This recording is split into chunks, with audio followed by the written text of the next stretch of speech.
Hola, muy buenas a todas y a todos. Les doy la bienvenida a esta presentación que va a consistir en la primera parte de un análisis global, pormenorizado, detallado en torno al proceso constituyente chileno que inicia este año 2020. Lo vamos a hacer dividido en varias partes, en videos sucesivos, abordando diversos temas, correspondiendo en esta primera oportunidad revisar los pasos formales de este proceso, cuáles son sus etapas, cuáles son sus fechas y en qué va a consistir cada una de ellas. Y vamos a revisar asimismo cómo se gesta este proceso, cuál es su naturaleza y cuál es la relación entre los sectores y los partidos políticos con el mismo. Y al respecto hay que hacer mención en primer término a que el origen formal, oficial de todo este proceso es el Acuerdo por la Paz y la Nueva Constitución que fue celebrado en el edificio del Ex Congreso Nacional en Santiago el 15 de noviembre de 2019, que fue un hecho histórico que concertó a las presidencias y otros políticos de la mayor parte de los partidos políticos con representación parlamentaria, abarcando una muy amplia extensión del espectro político, desde la coalición de gobierno, desde la derecha hasta el Frente Amplio, pasando por toda la exconcertación. En esta instancia se delinearon los aspectos generales de este acuerdo y del proceso constituyente que habilitó, y la pormenorización, el detalle de todo esto fue elaborado por un equipo técnico. Y el resultado fue, en lo principal, una reforma constitucional, capítulo 15 de la Constitución Política, agregando en los hechos los artículos 130 a 143, agrupados todos bajo el título del procedimiento para elaborar una nueva Constitución Política de la República. Lo que permitió esto, en definitiva, fue habilitar un mecanismo, un camino participativo y democrático para arribar eventualmente a una nueva constitución política que reemplace la actual de 1980. Estos artículos lo que consagran es un procedimiento autoejecutable, es decir, que se lleva a efecto por lo solo prescrito en ellos sin necesitar de acciones facultativas de otro órgano del Estado. No depende finalmente de la voluntad de una u otra autoridad, sino que estos artículos establecen claramente el desarrollo del proceso, las fechas, todas sus partes y todo lo necesario, toda la regulación pertinente para que se lleve a cabo de principio a fin. Aquí podemos ver los capítulos de la Constitución.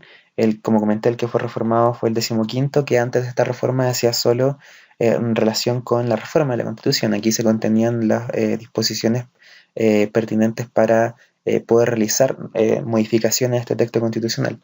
Y en virtud de esta reforma, fruto de este acuerdo constitucional, se agrega esta segunda parte que dice relación con el procedimiento para elaborar una nueva Constitución de la República. El primer paso de este proceso es el plebiscito de entrada el 25 de octubre. Esta fecha fue modificada por la contingencia que todos conocemos. En esta oportunidad, el elector o electora va a tener en sus manos dos papeletas. En la primera papeleta se le va a consultar si quiere o no una nueva constitución, frente a lo cual podrá votar tanto apruebo como rechazo. En la segunda papeleta se le va a consultar qué tipo de órgano debiera redactar la nueva constitución, y esta pregunta se circunscribe claramente en la eventualidad de que gane el apruebo, puesto que si gana el rechazo el proceso empieza y termina ahí mismo. Y las alternativas son una convención mixta constitucional y una convención constitucional, bajo cada una de las cuales va a haber un breve texto descriptivo a efecto de que los electores puedan conocer la diferencia entre uno y otro órgano. En lo que refiere a la convención constitucional, podemos hacer mención a que sería un órgano integrado por 155 personas electas especialmente para redactar un texto constitucional, y la elección de los miembros de esta convención se realizaría con el mismo sistema electoral que la actual Cámara de Diputados, que para la Cámara de Diputados, con los mismos distritos de la Cámara de Diputados y con la misma cantidad de representantes, por lo cual virtualmente la elección de la Convención Constitucional sería repetir la elección de la Cámara de Diputados, pero ciertamente para constituir un órgano distinto y con fines claramente diferentes. Los miembros de esta Convención Constitucional estarían afectos a las inhabilidades que se mencionan en la diapositiva. Y en el caso de la Convención Mixta Constitucional, esta sería un órgano integrado por 172 personas, 86 de las cuales, o sea, la mitad, serían electas por la ciudadanía para redactar un texto constitucional, y la otra 86, la otra mitad, serían parlamentarios elegidos por el Congreso Pleno. Esto quiere decir que el Senado de la República y la Cámara de Diputados se reunirían en sesión conjunta y tendrían la responsabilidad de designar de entre sus miembros a 86 parlamentarios para conformar la mitad de esta Convención Mixta Constitucional. Respecto a este último órgano, objetivamente se pueden mencionar varias dificultades. Lo cierto es que no se desprende esto que no fue muy bien pensada esta situación, porque no se establecen las inhabilidades que para los miembros de la Convención Constitucional requeriría la Convención Mixta que el 43% del actual Congreso suspenda su labor legislativa para conformar la convención mixta, generando ciertamente con esto problemas en la tramitación de proyectos de ley y afectando la representatividad territorial del país. También la convención mixta repondría el binominal en 8 distritos, puesto que en estos 8 distritos se elegirían únicamente 2 representantes, lo que ciertamente favorecería las coaliciones más grandes en perjuicio de las terceras fuerzas. Y finalmente la convención mixta, para que sea paritaria, requeriría que 43 de las actuales 45 congresistas suspendan su labor en el Poder Legislativo para conformar la convención mixta, lo que dejaría en el Congreso Nacional solamente a 2 mujeres para el trabajo legislativo. En síntesis, las etapas de este proceso son las que se observan en la diapositiva. En primer término, el plebiscito de entrada, que ya comentamos, que se va a realizar el 25 de octubre de este año. Luego, en la eventualidad de que en este primer plebiscito gane el apruebo, se realizaría la elección de los miembros de la convención, ya sea la totalidad de los miembros de la convención constitucional o de la mitad de los miembros de la convención mixta constitucional, el 11 de abril del 2021. Esta convención trabajaría inicialmente por 9 meses, pero con la posibilidad de prorrogar este trabajo por otros 3 meses, completando así eventualmente un año de trabajo de redacción de un texto constitucional. Y este texto constitucional, esta propuesta de nueva constitución que elabora la convención, sería sometida posteriormente al plebiscito de salida.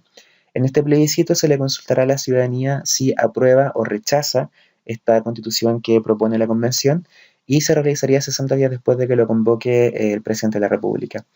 Y finalmente, en la eventualidad de que en este último plebiscito gane el rechazo, se mantendría entonces la vigencia de la actual Constitución de 1980.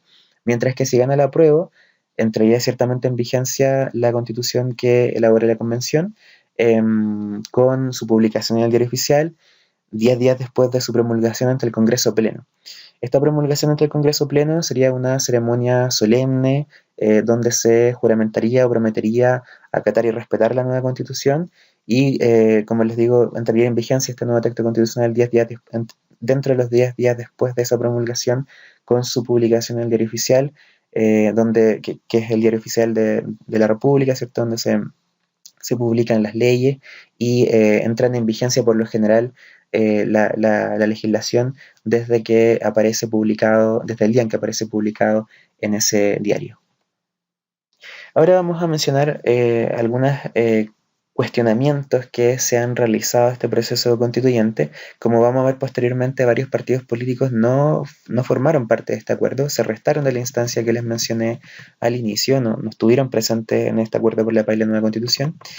Y esto fundamentalmente basado en que sostienen los críticos del acuerdo constitucional que no satisfizo plenamente la demanda histórica por una asamblea constituyente, y que pudo haberse dado en términos mucho más favorables, que pudo haber sido mucho más profunda el proceso en cuanto a su calidad democrática. Y sostienen básicamente que, bueno, lo que se observa en la diapositiva, que lo vamos a comentar, y dado el hecho de que le dan una connotación, por lo general quienes cuestionan este proceso constituyente, a la Asamblea Constituyente como un espacio con plenos poderes, ¿cierto?, soberano, para tomar todas las determinaciones que estime pertinentes en cuanto al orden constitucional, ¿cierto?, refundar desde cero el orden político, económico y social en prescindencia de lo anterior. Este no es el caso de una eventual convención, por lo que vamos a mencionar ahora. El órgano, esta convención constitucional o convención mixta constitucional, no sería soberano. Y esto se desprende claramente de lo que establece el artículo 135 de la Constitución, que fue agregado en virtud de la reforma constitucional que habilitó el proceso constituyente, que señala explícitamente que le queda prohibido a la Convención atribuirse el ejercicio de la soberanía. Y esto se ve reforzado por lo que establece el párrafo inmediatamente siguiente, que le impide a la Convención, por ejemplo, revisar el tipo de régimen democrático y los tratados internacionales actualmente vigentes en el país. Estas son graves y muy importantes limitaciones al órgano. Luego se da el hecho de que para la adopción de todos sus acuerdos, de todo lo que hizo relación con la redacción de la Constitución, con todas sus disposiciones, va a requerir la Convención de un quórum de 2/3, que es exactamente el mismo quórum que actualmente se necesita en el Congreso Nacional para aprobar la reforma de los capítulos más importantes de la Constitución. Por lo tanto, se mantiene esta traba que hoy tenemos en nuestra institucionalidad, Y esto le da efectivamente un poder de veto a una minoría de un tercio por sobre una enorme mayoría. Luego también este acuerdo constitucional excluyó, no le permitió participar del proceso constituyente a los menores adultos, es decir, a aquellas personas que por lo general cursan la enseñanza media, que tienen entre 14 y 18 años. Esta crítica se basa en el hecho de que fueron precisamente los estudiantes secundarios los que dieron inicio al estallido social que permitió que se realizara este proceso constituyente. Y los estudiantes secundarios no son, han demostrado a lo largo de la historia, la Revolución Pingüina es un gran ejemplo, el inicio del estallido social es otro ejemplo, han demostrado tener opinión, tener capacidad de formular ideas coherentes, críticas, en relación al funcionamiento de nuestra sociedad. Y en este proceso, en el que ellos tuvieron una participación muy destacada, no van a poder participar. Por lo general se sostiene que los menores de edad, por lo general a partir de los 16 años se encuentra que una edad razonable deberían tener derecho a votar. Y esa es una discusión también que se solapa, que se circunscribe en este tema. Y finalmente este acuerdo constitucional tampoco garantizó paridad de género, ni representación de independientes, ni de pueblo originario en una eventual convención.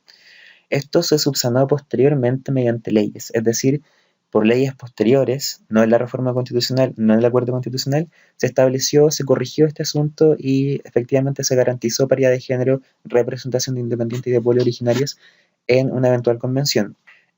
Pero como les digo, no fue contemplado por el acuerdo en sí, por lo tanto se criticó en su momento. Y en lo que refiere particularmente a la paridad de género, hay que hacer notar que si gana la prueba y se constituye la convención, esto constituiría un hito histórico en la historia mundial porque nunca antes un órgano encargado de redactar una constitución lo ha hecho con paridad de género. En definitiva, podemos señalar que efectivamente este proceso constituyente tiene limitaciones, se le impusieron barreras. No nos va a permitir refundar desde cero nuestra república, refundar nuestro orden político, económico y social en prescindencia de la institucionalidad y de las reglas heredadas del orden que nos impuso la dictadura militar. Por lo tanto, en eso básicamente se circunscribe la crítica a este acuerdo constitucional relativo a una insuficiencia del mismo. Y en definitiva se puede sostener que esta convención es más bien un órgano excepcional en el que el actual Congreso Nacional delega la tarea particular de redactar una propuesta de nueva constitución política con la salvedad, eso sí, de que se haría en hoja en blanco, es decir, aquello que no logra acordar la convención, producto del quórum fundamentalmente, será resuelto posteriormente mediante la legislación, pero hay cuestiones fundamentales que sí o sí tienen que contemplarse en el texto constitucional.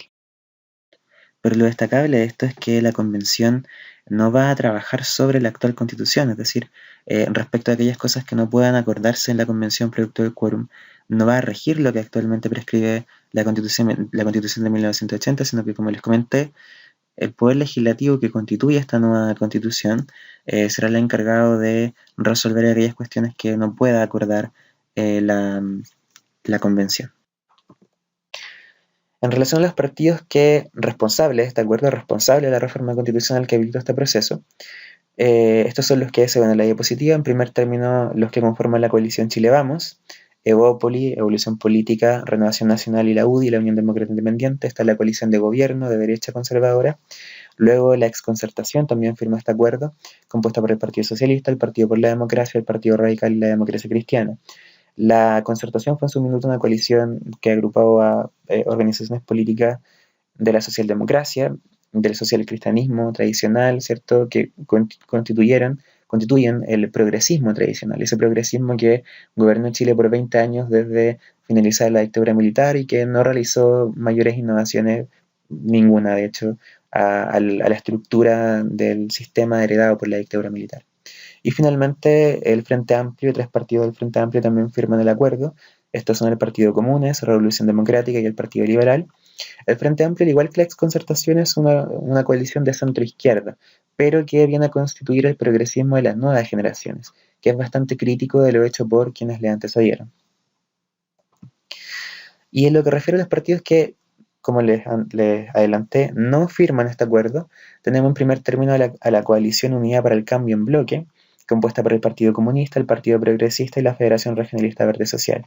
Esta es una coalición de izquierda que tiene como eje al Partido Comunista. Y finalmente otras tres organizaciones del Frente Amplio tampoco firman el acuerdo constitucional. Estas son el Partido Humanista, el Partido Ecologista Verde y Convergencia Social. En el caso de las dos primeras, el Partido Humanista y el Partido Ecologista terminan resolviendo su salida del Frente Amplio por este quiebre que aquí se evidencia claramente. La mitad de los partidos firman el acuerdo, la otra mitad no lo hacen. Y en crítica a los que sí lo hicieron, que son prácticamente los más destacados o más grandes de la coalición, fundamentalmente por Revolución Democrática, es que en base a este descontento por lo hecho por estos partidos, es que estos dos terminan saliendo del bloque. Y el caso de Convergencia Social es particular, puesto que como tal, como organización, no concurre a la firma del acuerdo, pero uno de sus diputados y principales figuras políticas, Gabriel Boric, que lo apreciamos aquí en la imagen a la derecha, sí firma el acuerdo y lo hace a título personal. De hecho, fue bastante comentado el hecho de que en las firmas del documento se apreciaban los distintos presidentes de partidos políticos representando a sus partidos, y también estaba la de él, que decía solamente Gabriel Boric. Fue bastante llamativo en su minuto esa situación. Y este hecho generó un quiebre al interior de la organización, un gran descontento en su militancia, provocó una fuga masiva de militantes, también en descontento con el actuar, no solo en ese evento particular, sino que previo de su dirección nacional y demás. Y se podría sostener que quienes se mantienen en Convergencia Social simpatizan con la decisión adoptada por Gabriel Boric, por lo cual la relación entre esta organización y el proceso constituyente del acuerdo constitucional es un tanto difusa. Y hay que dejar en claro, eso sí, que estos partidos, a pesar de los cuestionamientos que plantean sobre este proceso, no se han restado al mismo. Por el contrario, están muy comprometidos en impulsar el mismo y en particular en la promoción de la opción apruebo. Y se ha dado también de que las organizaciones que no formaron parte de la instancia comentada al inicio de este acuerdo por la paz y la nueva constitución, están formando un nuevo bloque de izquierda que ha tenido a la cabeza el Partido Comunista, que muy probablemente va a tener un rol importante y se va a proyectar, ¿cierto?, en el futuro para el escenario político que exista posterior a este proceso. Y por último, que casi se me escapa, estos partidos también fundan su cuestionamiento al acuerdo constitucional basados en la no consideración en esta instancia de organizaciones sociales, de representantes de los movimientos sociales, del pueblo movilizado que en ese momento se encontraba en las calles. Consideran que, sobre todo en una instancia de tan amplia movilización social, una decisión tan trascendental como la que se adoptó no podía simplemente tomarse por los partidos políticos, necesitaba de la voz del pueblo que en ese momento se encontraba en las calles movilizado. Y con esto damos por finalizada esta primera parte del estudio. En el siguiente video vamos a ver qué es una constitución, cuáles son las partes de una constitución y elementos centrales que muy seguramente van a ser objeto de debate, discusión y probablemente innovación en la discusión que realice eventualmente la convención.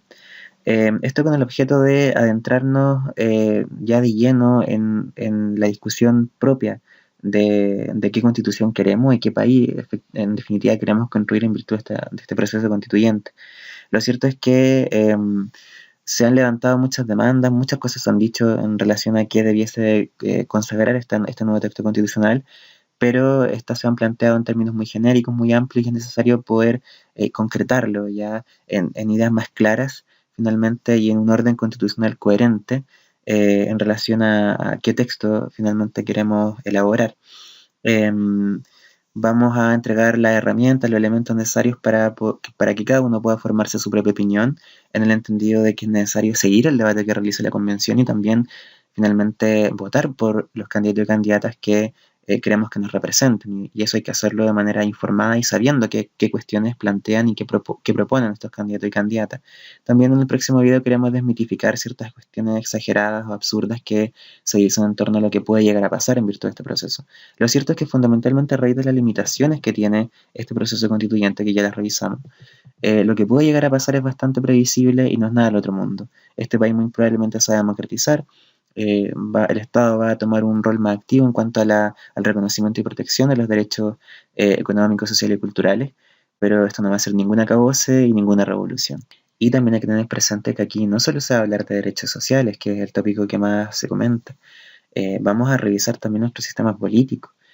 Todo nuestro orden político, económico y social va a ser revisado en esta oportunidad. La estructura, la organización del poder, nuestro régimen económico, y por supuesto los derechos fundamentales de las personas y el nivel de consagración de los derechos tanto de primera como de segunda generación, todo eso va a revisarse en esta instancia y es muy importante que sepamos, conozcamos, tengamos las herramientas necesarias, fundamentales para seguir adecuadamente este debate. Y como comenté, en relación a la elección de candidatos y candidatas que nos representen en la convención, en torno a sus propuestas, no solo hay que conocerlas, también hay que saber entenderlas. Por ende, es importante ¿cierto? Instruirse en estos temas, y nuestro aporte lo vamos a realizar a través de este estudio. Así que les dejo desde ya la invitación para que puedan ver la segunda parte y las que vendrán posteriormente. Por mientras me despido, muchas gracias por haber visto esta presentación y nos estaremos encontrando más adelante.